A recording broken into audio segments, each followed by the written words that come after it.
go down a little bit. Unyoked relationships bring confrontation, conflict, and heartache. Anybody been there? How many women love bad boys? Go ahead, it's okay.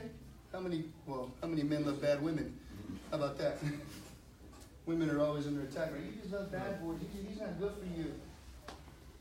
So you love a bad boy in your life. And you wonder why you have confrontation in your life. Because he's not used to being a good boy. I love bad boys. They say, I love bad boys. They're a little rowdy. I can't handle the squares. And that's how you end up bailing them out every single time. Bad boys aren't necessarily bad. We need a couple bad boys in our lives. Why? Because they understand what it takes to get it done.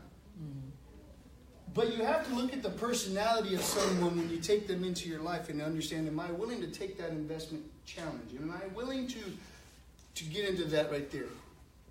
I've got friends in my life that have done some terrible things.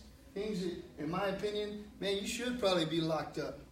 But I love them to death. I hear their stories, I see where God's transformed them, and it blows me away. It blows me out of the water, I think, from my own testimony. But there again, I was that dude that lived on the other side of the tracks, didn't know right from wrong, or actually didn't want to admit that I knew right from wrong. Did the wrong thing as many times as I could because it got me attention. It gave me an identity. It built me up in a way that made me feel good. But it hurt other people in the transaction. You know how many relationships I've stepped on? Family, girls, just people in general. Because my identity had not been challenged yet by God. I shared with somebody else that in secret we start a person out. See, we get in a pressure cooker, we become something that we're really not. In a pressure cooker situation, okay, we'll back up a little bit. The little dude, the boy gets in trouble. His dad whoops the snot out of him and tells him, you can't be doing that, that's just wrong.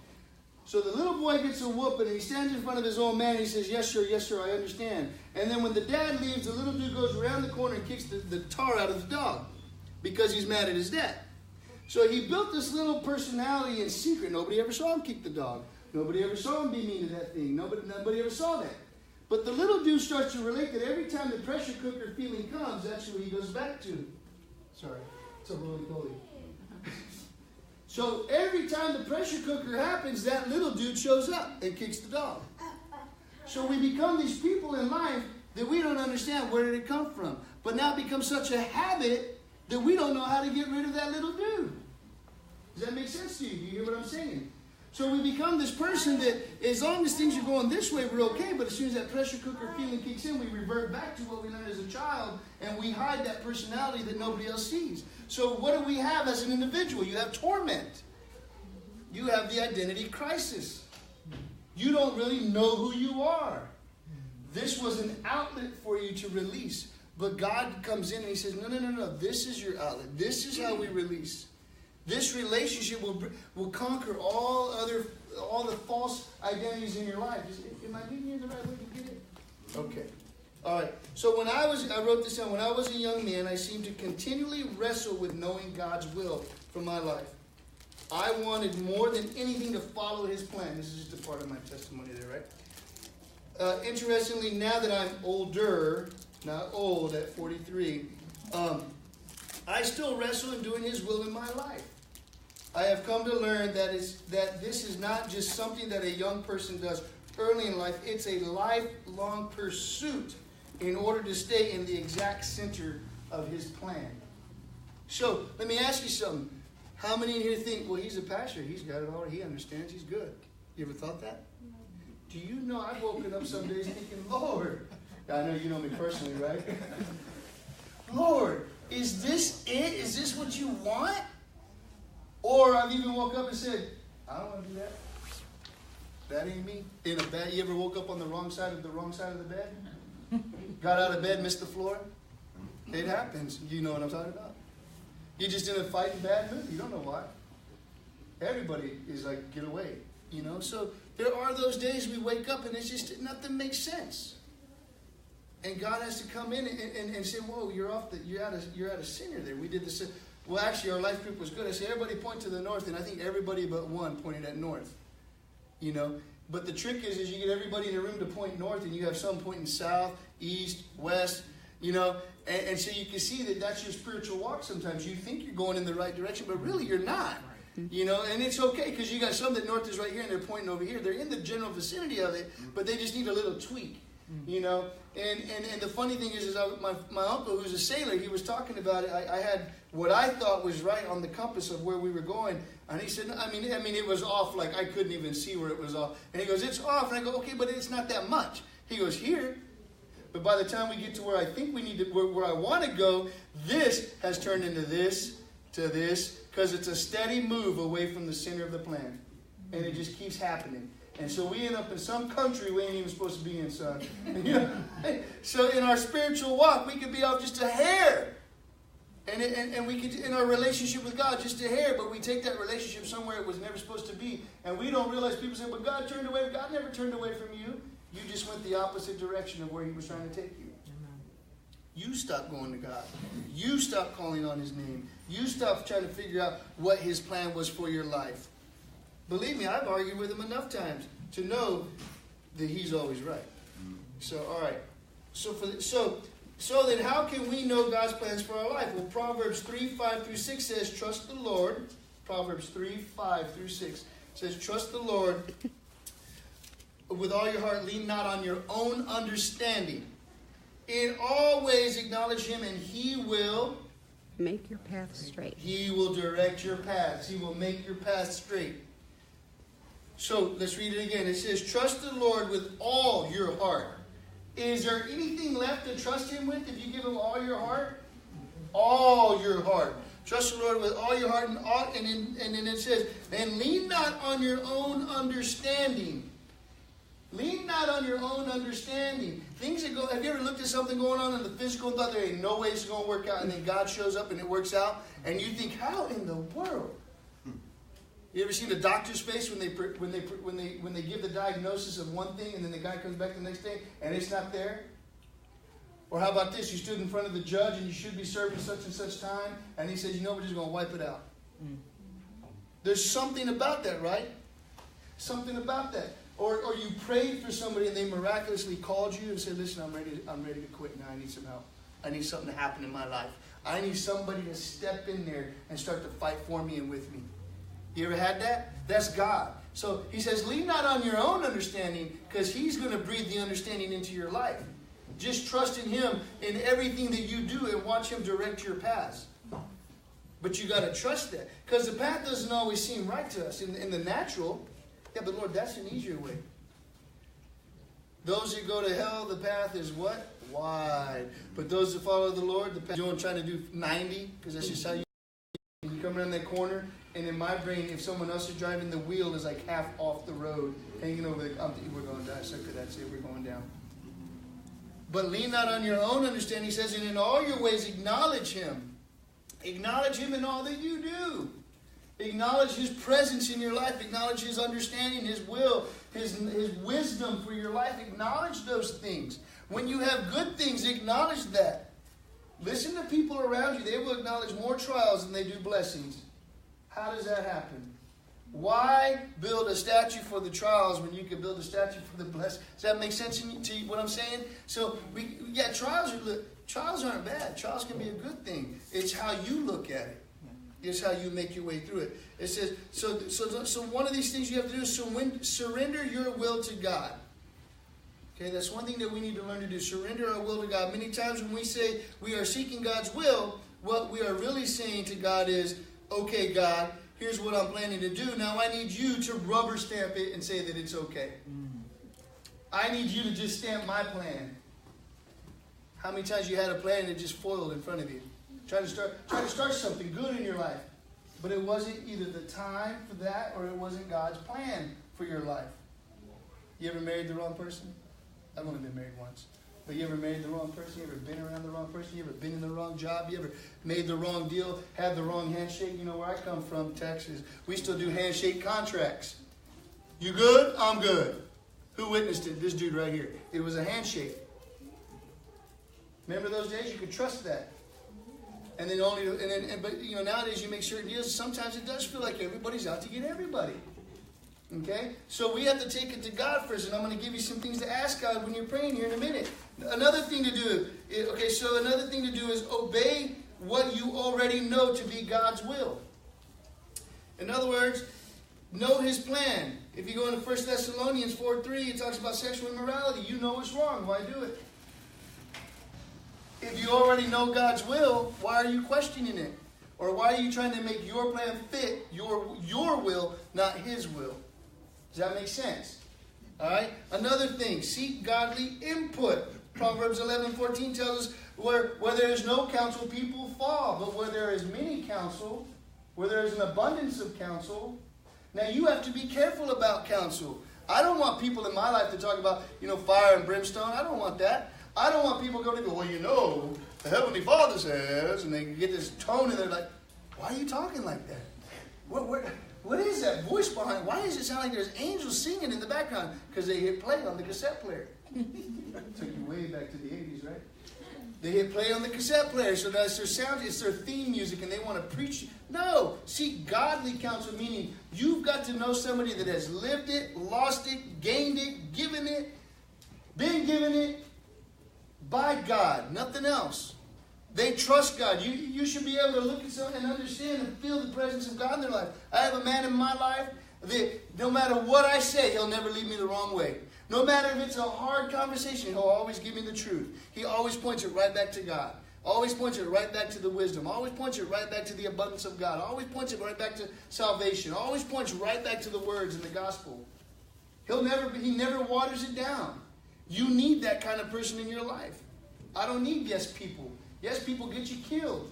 Yeah, let's do that. I just asked you if you wanted to rob a bank, and you said yes. Now, you need people that tell you that's a bad idea. I wouldn't do that if I was you. I don't care how pretty she is. I don't care how good it smells. Don't do it. It's wrong. All right, that's Proverbs 11:14. All right, pay attention to how God has wired you. God has created you to fulfill a specific role in this world. There is no one else who can achieve completely what God has purposely created you to do.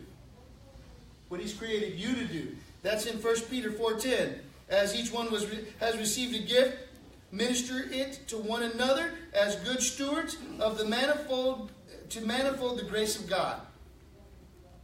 Yours might read a little different. 1 Peter 4:10. As each one has received a gift, minister it to one another as God's stewards of the manifold of grace of God. You get it? If he gave it to you, you got to know how you're wired. You can't try to be somebody else. You can't try to be something else you're not. It's whatever God has given you in your life as a gift. Use that. Don't try to go against it. I shared with you plenty of times. I argue with a coach. I want to do relays. He goes, you're not fast enough to do relays. In my brain, I was running fast until those 5 dudes passed me like I was jogging. It just wasn't who I was. There's certain things in this world I cannot do. So why try to do it? It's just going to foil in front of me. It'll never come to pass. All right? Okay, so the next one. Listen to God's Spirit. Listen to God's Spirit. Sometimes we're too busy jabber-jawing. We forget to shut the jabber-jawing and listen to what God has to say. To listen to where he's trying to direct us. To listen to what his answer is. Or you hear the answer, but you don't want to receive the answer. Have you ever gone against God's grain only to find out that you should have listened? See, and so here's some things to ask. You ready? We'll never propose with certain things in life. What's the next step in my career? What's the next step in my career? Why is that an important question? What does that affect in your life? It affects your family. It affects your finances, which can bless other people. It affects your time. It affects your rest. It affects your anxiety level. It affects your spirit level. Your career can take you down a path you don't want to go. And you can't blame it on the career, because who made that choice? You did. You did. When I spent months away from my family, it's because I made that. I'm not talking weeks. Years. There was times I was in one place for almost 3.5 years working. And I wasn't in the military. There's no excuse for that. But the money's good. I hear you. But your family's walking out the door with the money. You hear what I'm saying? Money will never... You ever try to snuggle up with a $100 bill? Ain't working. It's cold, sucker. Or you try snuggling up with a $100 bill, but when the money was gone, the $100 bill walked out the door. You get what I'm saying? And it goes both ways. Men and women both play the game. You got to pay attention to what your career is bringing to your table. When your kids have to ID you when you come home, you might have the wrong career. When your dog bites you, you might have the wrong career. Think about it. I'm not asking you to quit your career, but you might have to redefine the boundaries of that career. See, on the application, what I loved is when you used to say, what days will you work and what shifts? I loved it. You know? Listen, and businesses will never think about your family the way God thinks about your family. They will always think about their family before they think about your family. Their boundary is set. Where's yours? Okay. Repeat that. Next one. What is the next step in my ministry? Well, I don't have a ministry. You got a marriage, don't you? That's a ministry. That's one of the toughest ministries to ever be in charge of. Marriage. Family. All right? What's the next step for my ministry? I have plans for my ministry. I see things in my brain.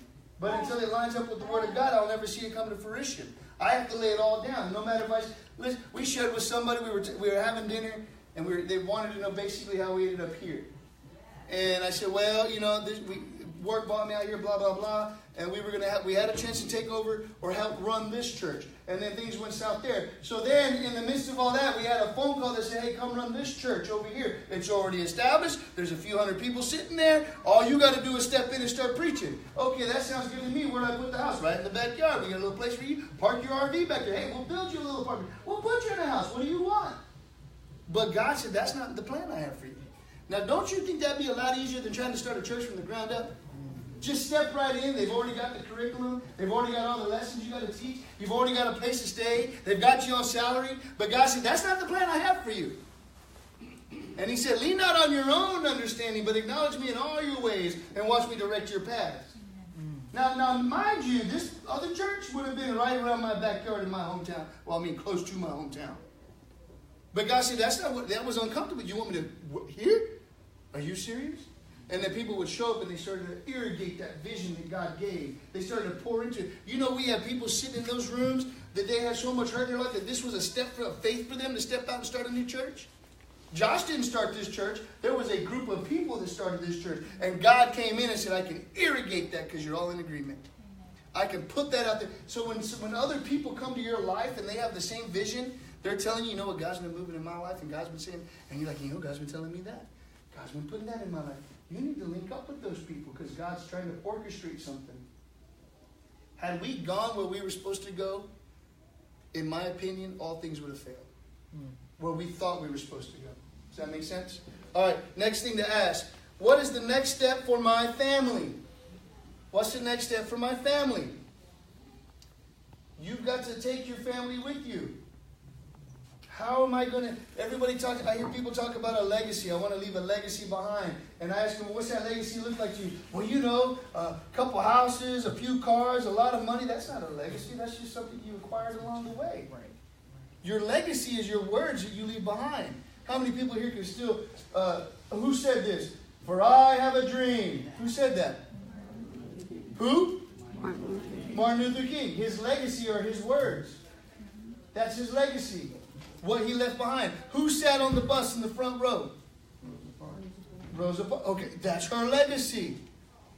One small step for what? And one giant step for... Who said that? That's his legacy. Your words, your life is your legacy. It's not the things you can acquire in life. It's what you taught. It's how you left it. My children will never succeed if I don't teach them something right. I can give them a house. They'll sell it tomorrow. And they'll take the money and run. Yeah. But you know what I'm saying? Things can be... That I shared with you guys, that house I have, that ain't mine. Someone else will live in it when I die. And when they die, someone else will live in it too. So it's where do you put your treasure? Where do you put all your investment in? It's the will of God. It's knowing His wisdom and His grace and understanding that and sharing that with other people. Okay? All right, next. What's the next step for my marriage? Have you ever thought about that? How many people here got so comfortable in your marriage that when you compliment your spouse, they kind of stop and go, what? What happened? What do you want from me? If you're the moneymaker, you go, where's my wallet? I love you. What? No, see, it's your marriage. Where are you taking your marriage? If we go through these steps and you go, what's the next step for my career? Wait a minute, what's the next step for my marriage if I take this career, if I step into this career move? You know, money's always a good bait for anybody. And people say, well, money's the root of all evil. No, it's not money. It's the love of money that's the root of all evil. The love of money will take you down the wrong path. It'll take your marriage down the wrong path. Okay, how about this? What's the next step for my education? Why is it important to have an education? What are you studying? What's it going to do for you and others? The best thing my family ever did to me was I had these high hopes. I'm going to be this, I'm going to be that. And my uncle said, I'll pay for your college. And man, I started thinking, ooh, I want this course, I want to take that course. He goes, you're going to go to culinary school. What? Why would I do that? Because you'll learn a trade.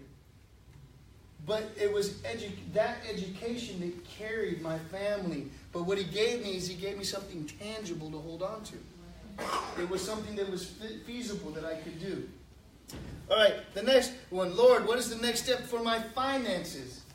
My finances. You're asking God, what do I do with my finances? We told you when you give tithe, by the way, we don't pass a plate around here. There's a box over there. You take care of what you got to. That's between you and God.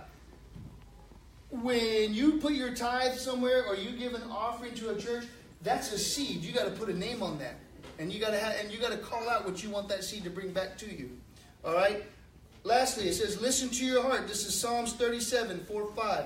Listen to your heart. These are things that when we're building a relationship with God, listen to your heart. Psalms 37, 4 through 5. Delight yourself also in the Lord, and he shall give you the desires of your heart. Commit your way to the Lord. Trust also in him, and he shall bring it to pass.